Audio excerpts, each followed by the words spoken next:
Hi all. These are generally conversations between adults after the children have left the table. The language can be spicy and the subjects can get saucy. So if you're ready, this is the Southern Fork. Unscripted kitchen chats and also studio chats with some of the most interesting voices in the culinary South. I'm Stephanie Burt, a food and beverage writer who travels with her fork to write for a variety of publications, from magazines you might have on your coffee table to the website you love to visit for your favorite recipes. And I'm inviting you to come behind the scenes with me to get to know the people who make this Southern culinary landscape so special. I'm always hungry for the next bite, thirsty for that next sip, and ready for the next conversation. Let's dig in.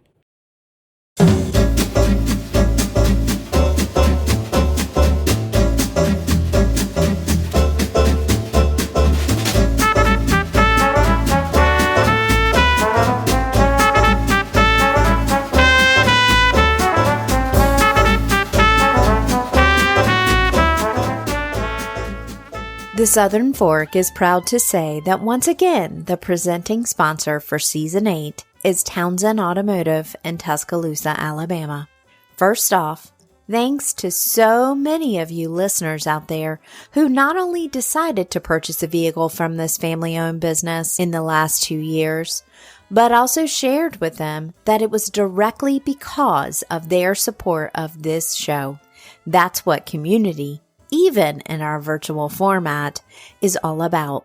Second, Townsend Automotive, celebrating 49 years serving West Alabama, has been extending its reach so that you don't even have to be in the Tuscaloosa area to purchase a car from them. Nationwide vehicle delivery service is available for Southern Fork listeners, and it's something that makes buying just the right new or certified pre-owned vehicle even easier. Visit townsendhonda.com for current inventory. Or, of course, if you're in West Alabama, stop in. Townsend Automotive always salutes local entrepreneurs, from restaurateurs to podcasters, and they welcome you to be part of a community that does the same. Judith Winfrey is one of the most respected voices in the Southern foodscape. She spent a lifetime in food, from working in various positions in restaurants, to running a meal kit delivery business for 5 years, to being the COO of Linton Hopkins Atlanta-based restaurant group. She is the co-founder of both Wholesome Wave Georgia and Community Farmers Markets, has been recognized as one of Atlanta Magazine's 500 most powerful leaders, and by the New York Times as a woman who is changing the landscape of leadership. When she's building something new, it has the strong ribs of research and real-world expertise at its core. Since 2008, Judith and her husband, Joe Reynolds, have co-owned Love is Love Farm, a certified organic farm growing a diversity of vegetables and fruit through soil-based agricultural practices. In 2018, Joe and Judith came together with a group of ambitious, experienced, and educated young farmers, Monica Ponce, Russell Honderd, and Demetrius Milling, and they bonded around a shared vision to farm collectively. Beginning in 2021, Love is Love Farm converted to a worker-owned cooperative and began farming on 70 acres in Mansfield, Georgia, on land they will ultimately own through the Working Farms Fund. All of that might sound somewhat heady and theoretical, but it is grounded in good Georgia soil and the love of good food. Welcome to the Southern Fork, Judith. Thanks, Stephanie. Oh, well, thanks for having me in your home for the last 24 hours. It's been lovely. Not quite 24 hours. No, more like 18. It's been great to have you here. Well, here is Love Farm, and it is in what township? We're in Mansfield, Georgia, in Newton County, about 45 minutes east of Atlanta. This landscape feels very familiar to me. I grew up in the North Carolina Piedmont, so that broom sedge, that pine horizon at the edge of field, especially this time of year. I really wanted to come now to visit because even though people are now listening to this in the spring, this is the time of year when I can talk with you more because we're in the planning stages and the meeting stages and things like that. But if I came really during the spring, it'd be close to your spring plant sale and all the inputs and all the planting, and it's just a different world. So this is a great time to visit, but maybe this is also a great place to begin because a lot of people don't realize that farming takes a lot more planning than it does planting, right? For sure.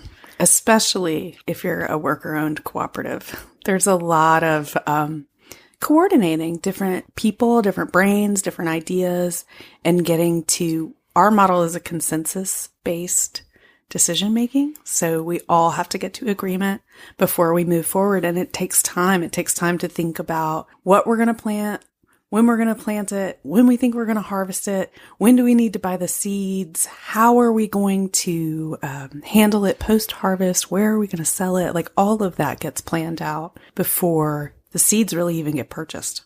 Wow.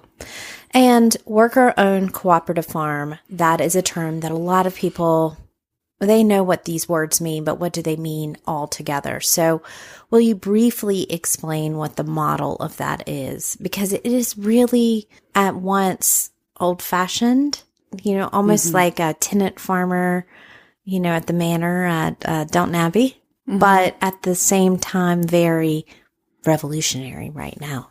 Absolutely. Well, I think it's important to note, because a lot of people don't know this, that there are lots of different kinds of co-ops. And many people are familiar with consumer-owned co-ops. So a lot of times your health food store in your community is a consumer-owned co-op. So the people who shop there invest in it. There are also marketing co-ops. You see those a lot in agriculture, like the beef. There's a beef one in the Midwest. I think. you see cattleman beef. Yep. Right. Or you see it around various commodities. Or like in Georgia, peanuts are a big marketing co-op, and processing the peanuts is a part of that. Our co-op is a worker-owned co-op. What that means is that the worker owners, who at this point there are 5, we all have equal ownership and equal say in the decision-making and the direction. And the reason that we wanted to be a worker-owned co-op is because we intend to onboard new worker owners. One of the things that we know from our years in working in farms and working with people who are interested in working on farms is that the people who are called to do the work, and I do think it's a calling, it's a vocation with a capital V. Yeah. Right. Yeah. I don't think they usually are not the same kind of people who have access to capital and access to land. So what we really envision is standing up this farm that people can come to work at and learn how to farm and then become owners in and build as much equity as they want in a business for as long as they want. So it's an incubator of sorts. Yeah, in a way, it is an incubator, and it's brand new, so I think there's still a lot to figure out. Yeah. I know that I've heard you speak before on another podcast about so many of the farmers that you know, and you have worked in food and food systems and all around aspects of food for so many years. So many of the people that you know are mission-based. Farmers have a mission. Mm-hmm. And I think we're dealing with a workforce that's reeling against not having a mission, right? That quiet quitting, not having a mission. I'm not saying that quiet quitting is wrong. I don't have a judgment against that. But it's not mission-based. You're not working from a mission. And I haven't heard anybody ask you in a while, what is the mission of Love is Love Farm?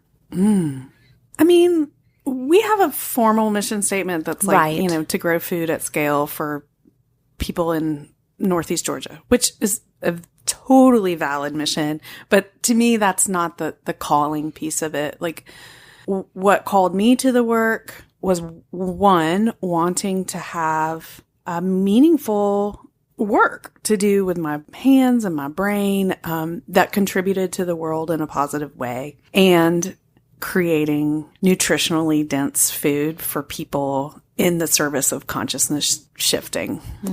Because the sort of underlying issue for me is we are out of integrity with our relationship with the planet, and we need people to help get us back in integrity. And we also need to realize that we are, I mean, you can say this, but this is a brain comment. This would be a physiological reaction as a body. We are actually part of an ecosystem. We're not standing on an ecosystem. And so if you don't eat nutritional food, you don't have that connection. Your body doesn't plug in the way that it plugs in, right? It's a really simple way to put it. And as somebody who's worked around food, and I love a tasting menu as much as I like eating dill out of your hand this morning as we picked it in the field, I love the wide range of that. And, you know, I think that we've gotten to a place that's very preachy about this instead of welcoming. And there's also the sense that you're having to sacrifice to do this, Judith. You're doing this, basically you're throwing yourself on the altar of farming because there's no way to make a living. But you push against that, right? Yeah. It's an interesting question, and it's nuanced and complex, so don't let me wax on too long. Sorry, that's kind of how I roll. Plus, we've already been nuanced and complex for hours, so I'm starting at level B. Might as well. I think it's a both. Like, I do think that the choices that the 5 worker owners here and many of the farmers that I know are making include a trade-off. And I do know many people who would say, I can't live on the amount of money that you make. Right. And the thing that you're right, that I push back, and part of what I push back against is this notion of why. Like, how can we disabuse people of this idea that you need to make money to buy more stuff to be happy? Like, I think that's a false model. That you're trying to use something from a different system to work it hard enough to get into the system that's currently there, right? Yeah. And I think that part of the quote unquote sacrifice is saying, you know what, I think I'm just going to exit that whole system. I'm going to think about the world in a different way. I'm going to think about economic systems in a different way. I'm going to think about ownership in a different way. And collaboration. Yeah. You're now in constant collaboration with a group of fellow farmers. So Love is Love has been on operational farm since 2009, right? 2007 is probably when we started our planning, and 8 was first crops. But yeah. Okay. So it's been a good while. And like you just said, this is kind of an experiment. The whole thing is an experiment. And you've worked in other aspects of food and, have an entrepreneurial brain. What has this evolution from single farm to worker-owned cooperative, what has been a surprise or something you've learned or something that is, I don't know if that's too broad, but you can extrapolate what you need to out of that. Yeah, no, I mean, I'm constantly learning and I'm constantly being humbled. And I think it's a challenging place to be many times, and it's a great place to be.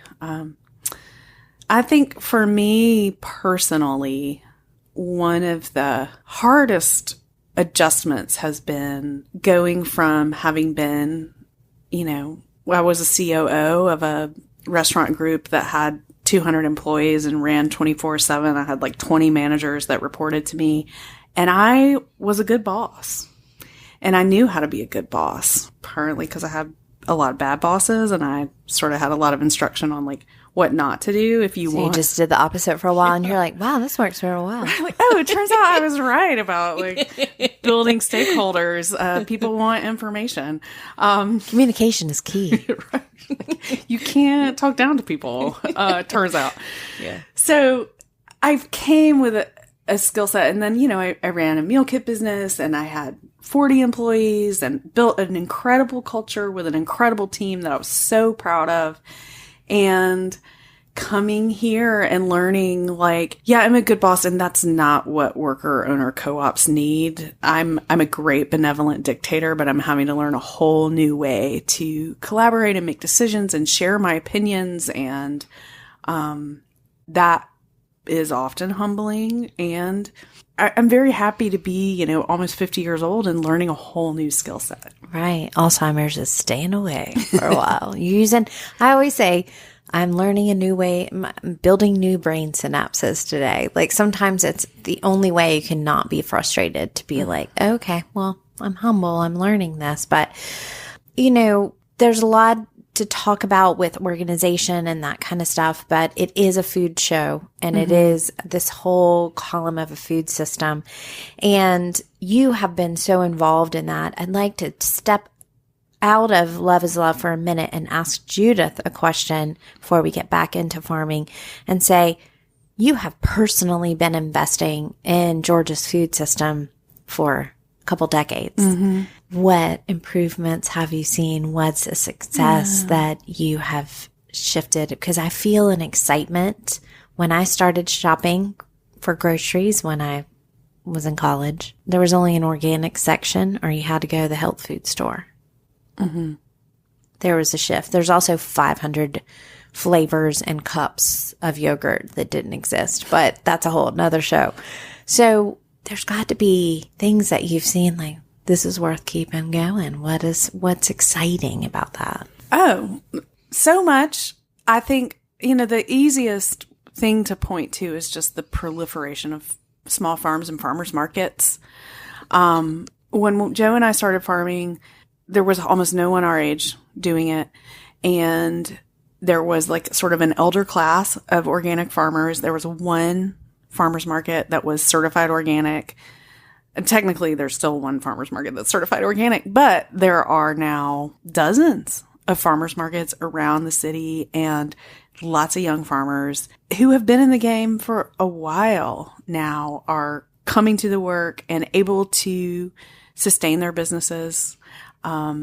It's gratifying to see. And I also bring it up to say, yes, we've seen an increase in organic production nationwide, and a lot of larger farms who still do monocropping are now doing organic farming because they see the value, the economic value, and that's good. It's good for the earth, but it's not the same thing as buying directly from a farmer. And I really like to prioritize that direct relationship because to me, that is part of the solution for stepping outside of the economic model that's not serving us is the relationship. And you can't have a relationship with, a store that has 10,000 locations. Right. Or a bag of organic microwave popcorn. You just can't. Yeah. I mean, it's just a thing, right? Well, I mean, since we can get woo-woo, let's get woo-woo for a second. Okay. Because I touch on this a lot on this podcast, and I think it's something that I've learned. If somebody asked me, what have I learned? There is this X factor of, I don't think it's like necessarily just health, but there's something with, it's not just nutrition, like you can measure calories and vitamin D or something. Mm-hmm. It's like the food is healthier. It's more satisfying. It's more sustaining. It's more alive. Like, to me, I think that's a piece of it. Okay. So drill down what that means, because I think food chain wise, people don't realize. We have a CSA, which means we have about 350 families that subscribe to our farm, and they get a weekly share of the harvest. When we go to a Wednesday pickup for our CSA, we're taking food, for the most part, we harvested the day before. So that means there's usually less than 24 hours between when that plant was in the ground alive and when it gets to our customers. That is not ever going to be the case when food is grown 1,000 miles away and sits in a truck and then sits in a refrigerator at a distribution center and then gets in another truck and then goes to another big refrigerator in a store. Like, it's just not feasible. And every minute post-harvest is a degrading minute for the crop. And so I think it makes a big difference. So you're literally eating something closer to the ground, but it's just like when you're catching fish. You want those fish to have glassy eyes and beautiful color, and firm flesh, you want you want them to smell like the ocean. We know about that when we talk about very specific things, but vegetables and, specialty crops, that's really what the USDA calls everything that you grow. Although it seems pretty standard, like it's not a specialty. Sweet potatoes are kind of like, you forget about sweet potatoes, right? It's maddening, actually, that they're called specialty crops. I'm like, oh, what if we called them life-sustaining crops? Yeah, but we forget that they have rules too, right? Well, I think also it's really important to remember that just because something looks fresh and feels fresh doesn't mean that it's at its highest nutritional value or it's close to being post-harvest. Like, there are lots of tricks to keep vegetables fresh, and they're employed. Anybody who's ever seen a banana ripening room at a giant refrigerated warehouse, it's eye-opening. You're just like, oh, they're just blowing gas on those things right before they take them to the grocery store. Right. Not so well half the time these days. Yeah. I'm like, dude, I can't eat that. I think we actually diminish this conversation, and that's why I wanted to kind of spend a little bit more time on it. We diminish it in food, and I mean, we as in food media, we're often like, it's great to know your farmer. You can trust that person.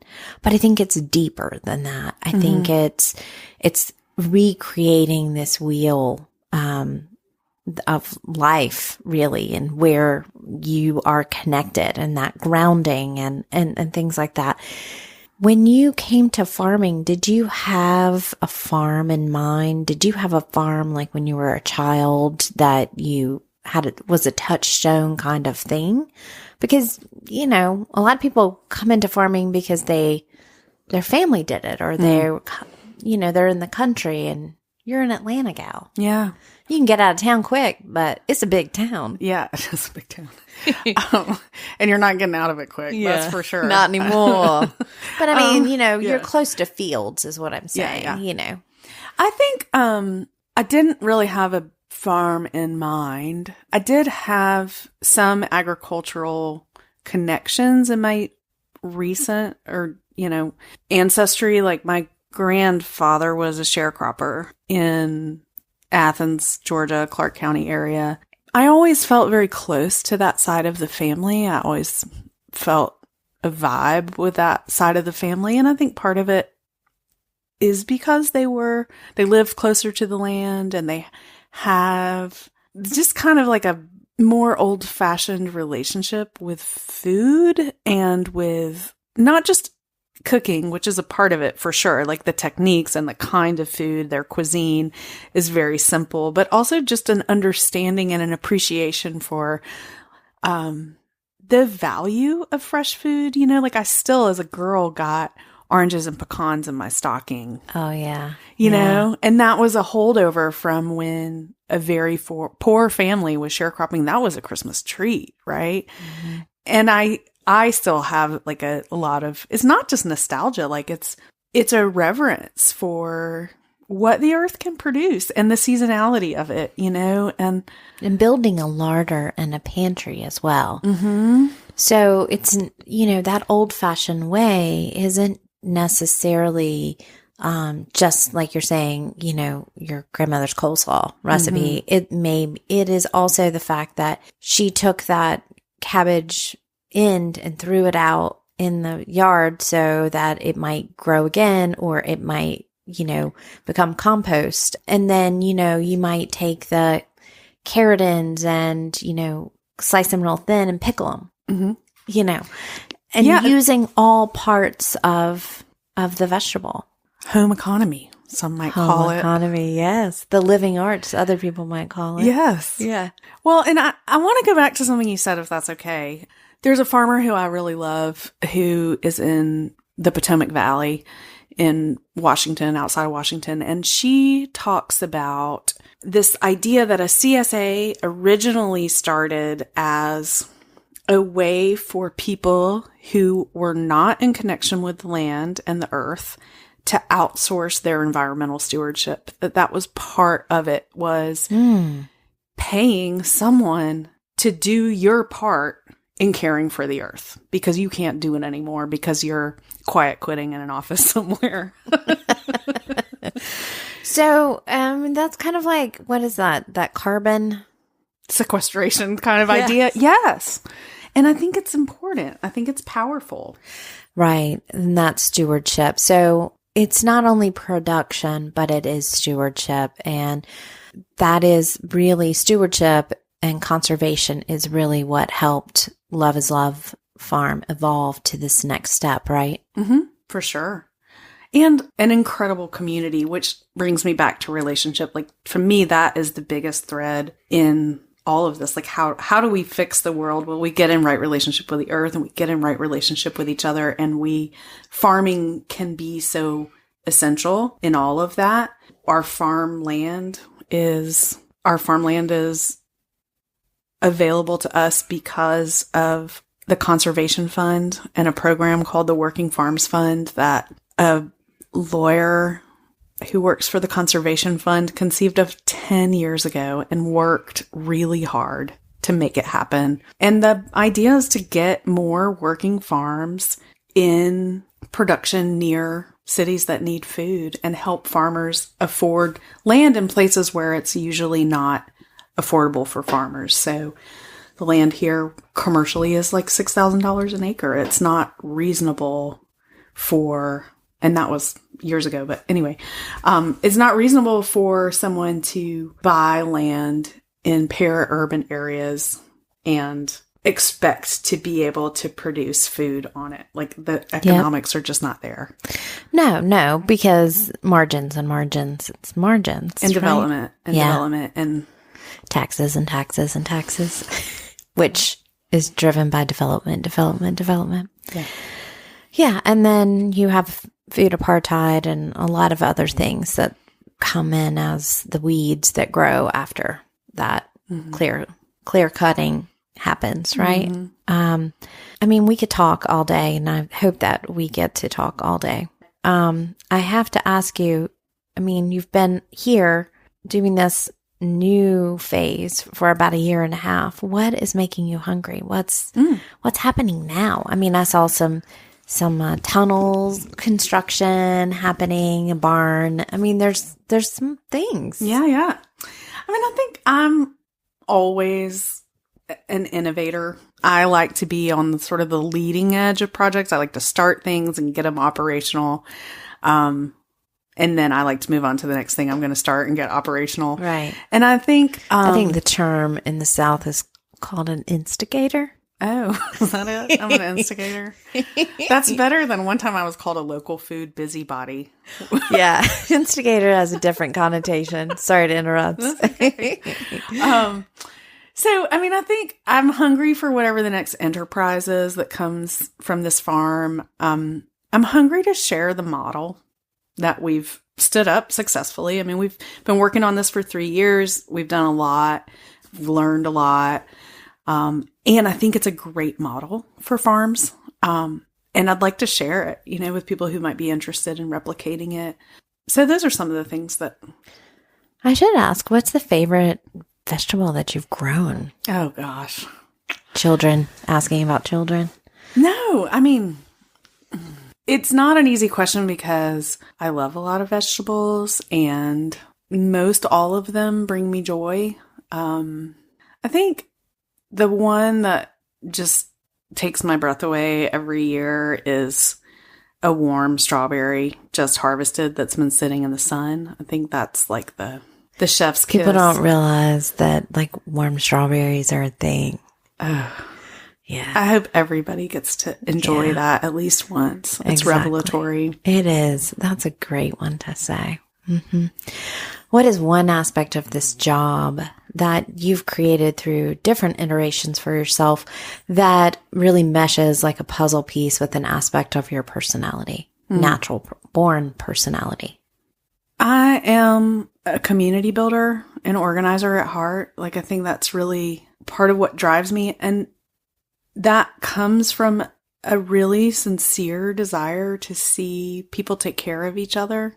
And so I feel like farming allows that part of me to really be nurtured and to shine, because we have this community of families that we get to feed and we get to be in relationship with, a word I've probably used too much in this conversation, but like, we've watched kids grow up eating our food. You know, we've seen people lose their jobs and go through really hard times and bounce back, and we're there with food for them and sometimes giving it to them if times are that hard. You know, I think that really is sort of core to me and how I want the world to be. You know your neighbors. Mm-hmm.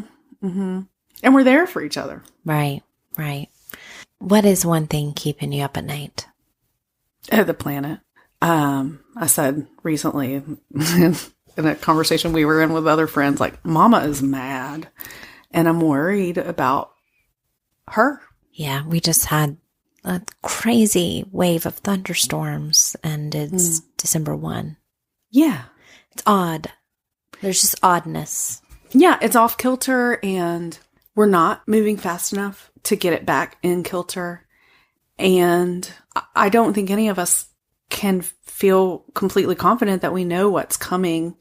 And I think that's going to be hard. Yeah. Mm-hmm. Agreed. And I think we'll get back into alignment. I want to say that I don't feel despair long term, but I think it's probably going to be pretty crunchy. Yeah. Yeah. Well, and I think one of the dangers there is that we tend to compartmentalize it as it's just an anomaly. Oh, and it's another anomaly. And then, like, after a while, these aren't anomalies. This is a pattern. And I think anybody who can get in tune enough to really feel the urgency of this pattern shift can say our systems aren't working and we need to change them. And those are the things that I think we're not working fast enough on. And it's going to be chaotic. That's going to be a challenge. It will be. Yeah. Yeah. Well, I'm sorry if I took us too philosophical and environmental on your food podcast. We can talk about strawberries some more. We're about to. Okay. No, this is great. We never know where it's going to go. Well, and that's why I think everyone knows from hearing this podcast that I'm ADHD, and I've done a lot of different things and had a lot of different adventures in my life, but food continues to fascinate me because it touches everything from relationship to soil health, to environment, to our personal health, to our relationship to community. And that's just one aspect. So yeah, let's go wherever we go. Yeah. That's where food leads us. Mm-hmm. So to sustain us during this next period, I have something called a magic picnic basket. And it is something that I reserve for just Southern Fork guests. And I'm honored to add you to that number today. With it, I can time travel. I can ask anybody to make just one more bite of something that you wish you could taste. I can source for you, and I can cook a little bit despite the really crappy quick bread, banana bread thing that I brought. Whatever. this it event. was delicious. Well, it tasted good, didn't look good, didn't make a good showing, as Granny would say. So I can put together a basket for you, and I would love to bring you some things that bring you life. So what can I put in there? You can put Scott Peacock's Watershed in the picnic basket, and we're going to need about a week to eat through everything that I miss from that menu. I was lucky enough to work there, front of house, when Scott was there. I did not know that. How did I miss that? Steven Satterfield and Billy Allen were the sous chefs. And I feel so blessed to have been a part of that moment and that time. Miss Lewis was still alive.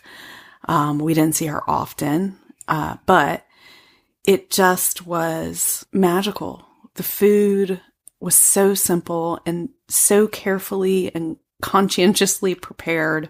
And I think about it a lot and miss it a lot. Simple things like this amazing farm salad they had with a poached chicken breast on it and the whipped cream. Like everything was just right. And if I may, I want to share my favorite story about Chef Scott from that time. Please. So I was setting up the dining room and they were having a kitchen meeting at this big banquet table they had in the back of the restaurant. And somebody had failed to wrap up the cheese correctly. And Chef Scott was letting them know that that wasn't acceptable. And this is how the conversation went. It's not just about not wrapping the cheese correctly so that we lose money because the cheese goes bad. If you don't wrap the cheese correctly and it doesn't store correctly, you're disrespecting the hands of the farmer who made that cheese. And you're not just disrespecting the hands of the farmer and that farmer's work. You're disrespecting the cow that farmer milked because you didn't wrap the cheese correctly and you let it go bad. And you're not just disrespecting the farmer and the cow. You're disrespecting the grass that cow ate. And if you're disrespecting the grass that cow ate, you're actually disrespecting God because you didn't wrap the cheese correctly last night after service. And for me, it was just such a beautiful moment because Chef Scott always spoke very calmly. And it really was just about like that. And there were all these young chefs sitting around the table wide-eyed, like, who is this kook? And that's it. That's all of it for me. It's like, it is a system. And it's all related. Well, on that note, thank you for quoting Scott Peacock. If people want to learn more about Judith Winfrey and Love is Love Farm and really learn more about what a worker-owned cooperative farm looks like and feels like, you can go to thesouthernfork.com. As usual, I am going to have links there so you can see the faces behind the voice. Sometimes there are selfies involved.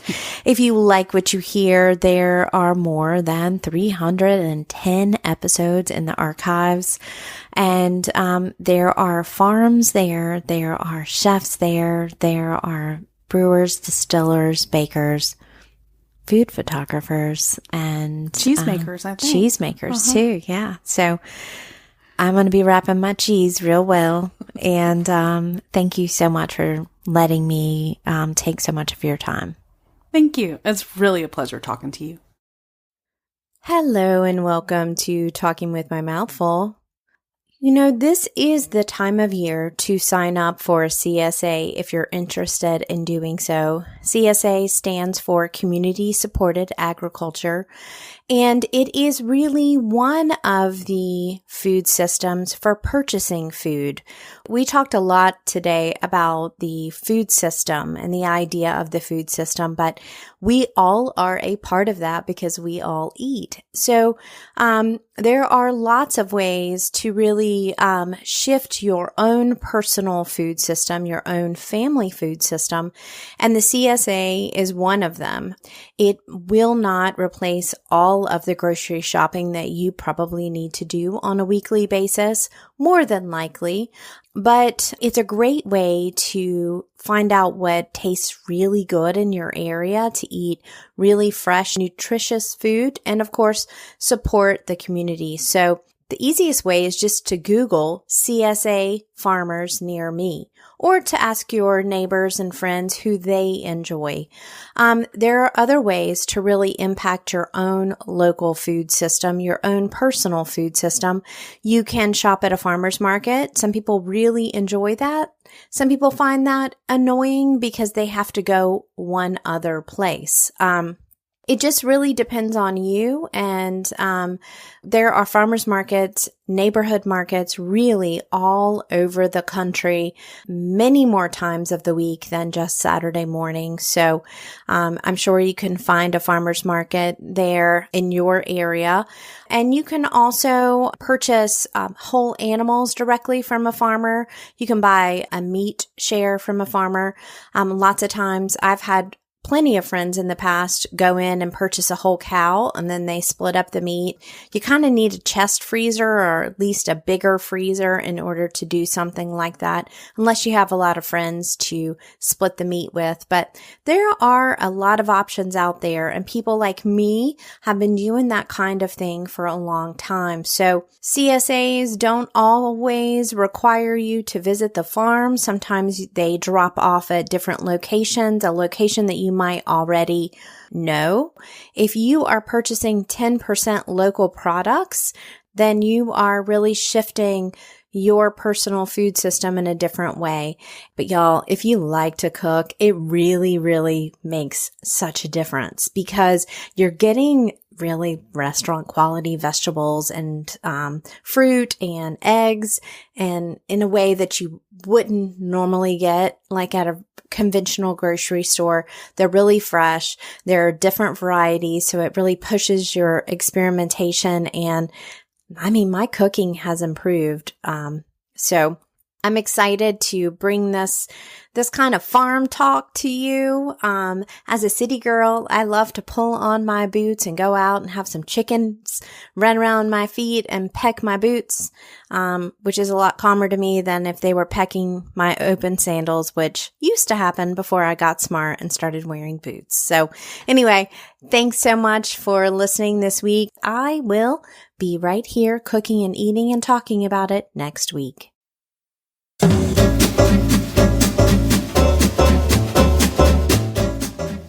You've been listening to The Southern Fork. I can't wait to bring you more culinary conversations, but in the meantime, I have one question. Are you gonna eat all that?